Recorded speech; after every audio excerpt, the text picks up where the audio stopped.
to refer to it in judging the relative merits of non-supreme alternatives.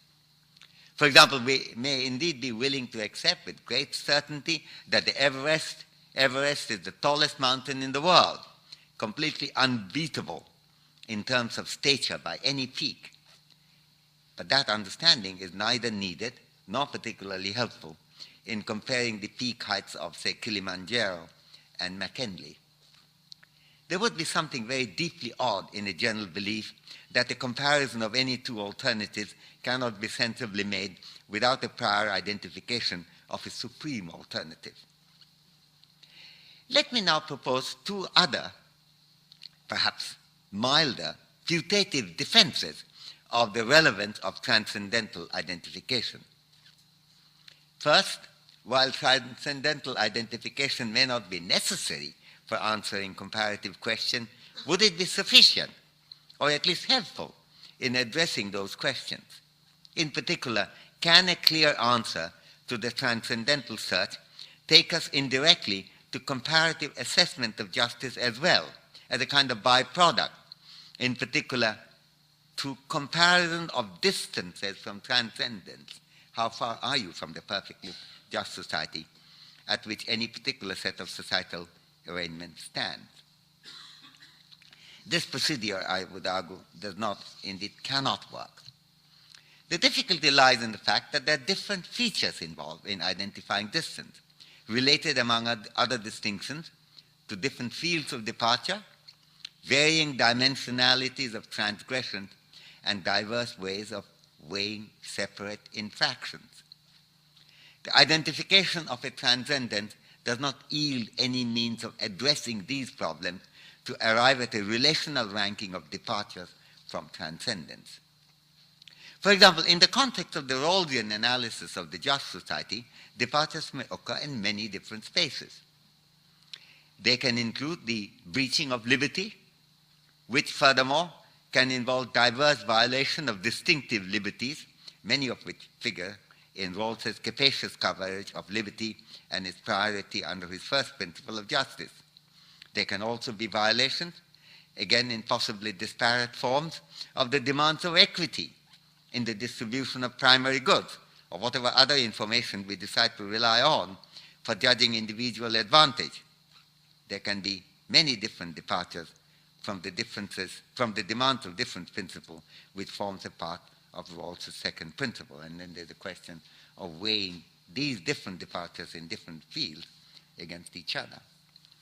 The absence of such comparative implications of transcendental identification is not, I emphasize, an embarrassment for a transcendental theory of justice seen as a freestanding achievement. The relational silence is not in any sense an internal difficulty with a transcendental theory of justice.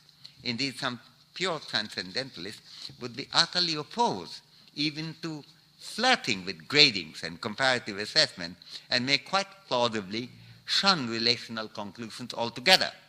They may point in particular to their understanding that a quote-unquote right social arrangement must not in any way be understood as a quote-unquote best social arrangement, which could open the door to what is sometimes seen as the intellectually mushy world of graded evaluations in the form of better or worse, linked with relationally superlative best. The absoluteness of the transcendental right against the relativities of the better and the best may well have a powerful reason standing of its own, but it does not, and this is the point to emphasize here, help at all in comparative assessments of justice. Now the second supplementary question, the second putative defense. Would a sequence of pairwise comparisons of better or more just invariably lead us to the very best or the perfectly just society? That presumption has some appeal, since the superlative might indeed appear to be the natural endpoint of a robust comparative. But this conclusion would in general be a non sequitur. In fact, it is only with what logicians will call a well-ordered ordering, for example, a complete and transitive ordering over a finite set, that we can be sure that the set of pairwise comparison must also identify a best alternative. I've discussed elsewhere, particularly in two papers, one in Econometrica 1997, Maximization and Act of Choice, and one in the Journal of Philosophy, 2000, Consequential Evaluation and Practical Reason, why a systematic and disciplined theory of normative evaluation need not take a totalist form at all. Incompleteness may be of the lasting kind for several different reasons, including unbridgeable gaps in information and judgmental unresolvability involving disparate considerations that cannot be entirely eliminated even with full information. If this point becomes a sticking point worth discussing, then perhaps in discussion time I can come back to that. I pruned a bit out here for the sake of time. And yet the incompleteness of rankings would not prevent making comparative judgments of justice in a great many cases, where there might be fair agreement on particular pairwise rankings about how to enhance justice and reduce injustice. A partial ordering can be very useful without being able to lead to any transcendental identification of a fully just society. The approach of the human development is a special application of this general strategy of making do with what can very widely be accepted, without expecting that this strategy will solve every decisional problem we face. The third of the four features that were identified concerns the globally, actually this is not the third, this is the fourth, the last of the four features. It indicates that I can't count, I'm afraid.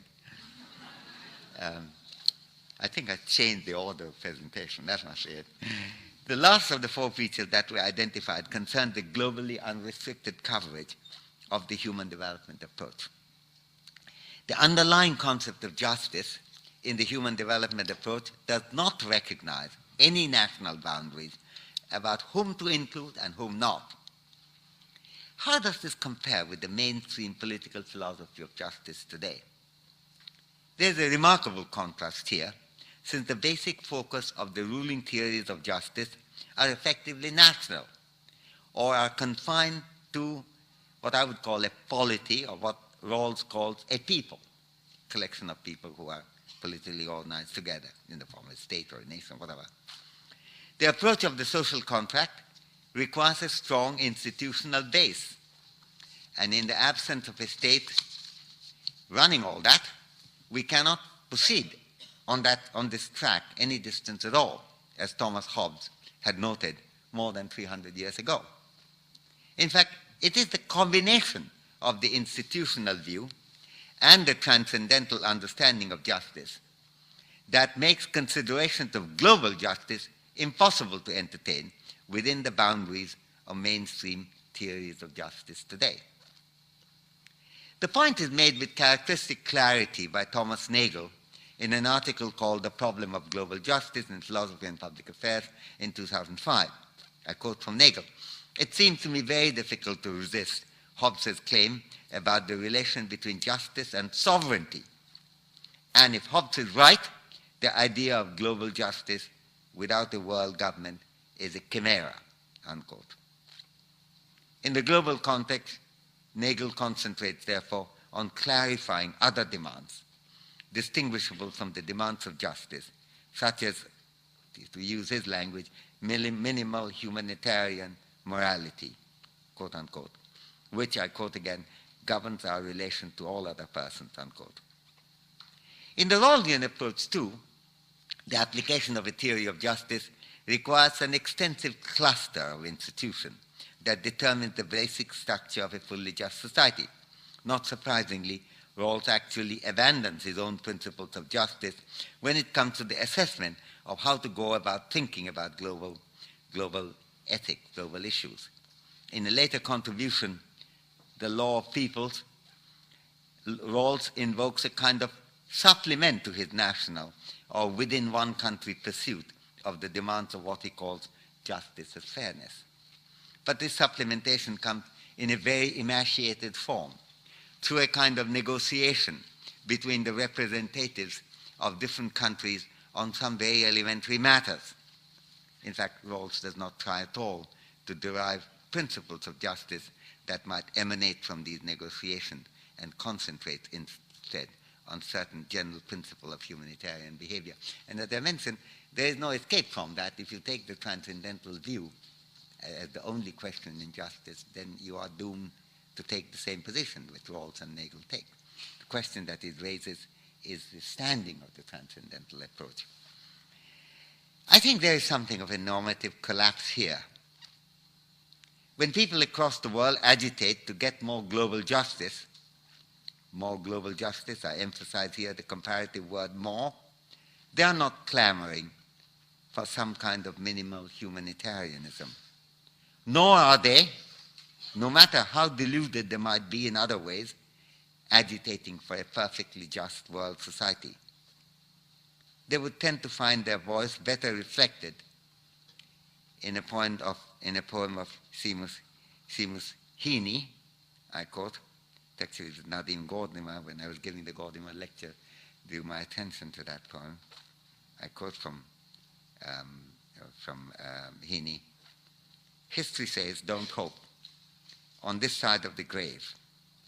But then once in a lifetime, the longed-for tidal wave of justice can rise up, and hope and history rhyme, unquote. Hugely